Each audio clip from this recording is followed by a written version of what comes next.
छोटू robot को खींचने लगा। उसने पूरी रात लगा दी।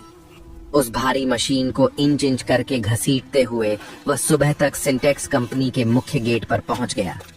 वह कीचड़ से सना हुआ था, उसके कपड़े फटे थे, लेकिन उसकी आंखों में एक अजीब सी आग थी। सुबह के 8 बज रहे थे। कंपनी के गार्ड्स ने देखा कि एक गंदा सा भिखारी बच्चा उनके करोड़ों के अब कचरा बन चुके रोबोट को गेट पर खड़ा करके हाँफ रहा है। गार्ड्स उसे भगाने के लिए डंडे लेकर दौड़े।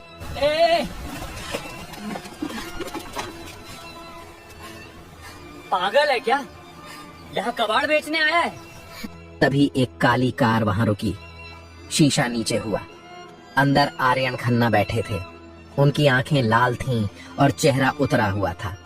छोटू ने गार्ड्स को धक्का दिया और चिल्लाया, साहब, ये कबाड़ नहीं है, ये जिंदा है। बस इसे सांस लेने में दिक्कत हो रही है। मुझे औजार दो, मैं इसे चलाकर दिखाऊंगा। आर्यन ने उस बच्चे को देखा। आर्यन खन्ना ने कार का दरवाजा खोला और बाहर निकले।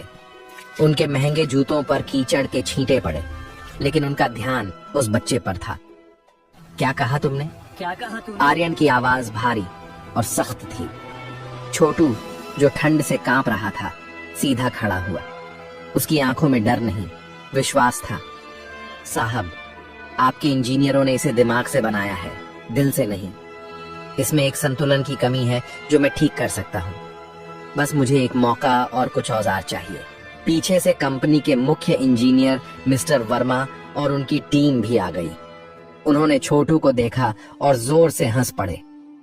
मिस्टर खन्ना, वर्मा ने व्यंग्य से कहा, अब हम इस सड़क छाप भिखारी की बात सुनेंगे। हमने MIT और IIT से डिग्रियां ली हैं, सालों रिसर्च की है। जो मशीन हम ठीक नहीं कर पाए, वो यह अनपढ़ कचरा बीनने वाला ठीक करेगा? ये मजाक है। दूसरे इंजीनियर ने भी ताना मारा, अरे, इसे लगता होगा कि ये कोई पुराना रेडियो है जिसे ठोक पीट कर चला देगा। सिक्योरिटी, इसे बाहर फेंको। गार्ड्स आगे बढ़े, लेकिन आर्यन ने हाथ उठाकर उन्हें रोक दिया। आर्यन के पास अब खोने के लिए कुछ नहीं था। कंपनी दिवालिया होने की कगार पर थी और उस बच्चे की आंखों में वह जिद थी जो कभी आर्यन में हुआ करती थी। आर्यन ने कहा, अंदर आने दो इसे। लेकिन सर, वर्मा ने विरोध करना चाहा। मैंने कहा, इसे अंदर ले आओ और जो औजार ये मांगे इसे दे दो। वैसे भी वो मशीन अब कचरा है, ये उसे और कितना ही खराब कर लेगा। आर्यन ने फैसला सुना दिया। छोटू को उस हाईटेक लैब में ले जाया गया। चारों तरफ सफेद रोशनी, कंप्यूटर स्क्रीन और AC की ठंडक थी। छोटू वहां एक काले धब्बे जैसा लग रहा था। इंजीनियर्स ने जानबूझकर उसे परेशान करने के लिए पुराने और भारी औजार दिए। वे कोने में खड़े होकर हंस रहे थे, अपने फोन पर वीडियो बना रहे थे ताकि सोशल मीडिया पर डाल सकें। सिंटेक्स का नया वैज्ञानिक, एक कूड़ा बीनने वाला। छोटू ने किसी की बात नहीं सुनी। उसने रोबोट के पास जाकर अपनी आंखें बंद की। उसने मशीन पर हाथ फेरा। वह उसके ढांचे को समझ रहा था। फिर उसने काम शुरू किया। उसने सबसे पहले वो हिस्से खोले जिन्हें इंजीनियर्स ने परफेक्ट मानकर सील कर दिया था। उसने देखा कि रोबोट के जोड़ों में जो ग्रीस इस्तेमाल हुआ था वह बहुत गाढ़ा था, जो ठंड में जम रहा था।